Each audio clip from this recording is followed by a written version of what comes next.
My name is Thomas Miller. I live in Dallas, Texas, and this happened in March 2022.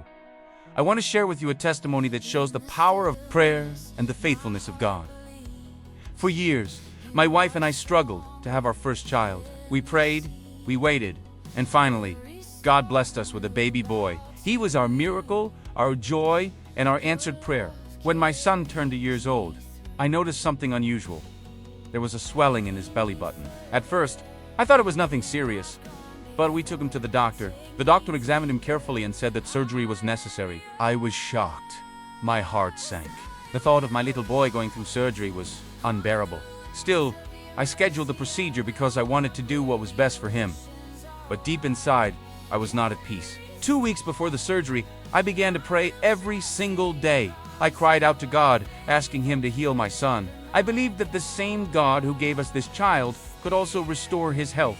Then, the day before the surgery, something incredible happened. My wife looked at our son and noticed that the swelling was completely gone. We could hardly believe it. We rushed back to the doctor, who ran tests and examined him again. The doctor was astonished.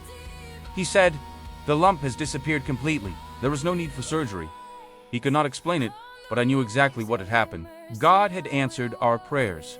I held my son in my arms, tears streaming down my face, overwhelmed with gratitude. That moment reminded me that God is faithful, that He hears the cries of His children, and that He can do the impossible. This testimony is not just about my son's healing. It is about the power of prayer, the love of God, and the hope we have when we trust Him. I will never forget the miracle that happened in our family, and I will always give thanks to the Lord for His mercy.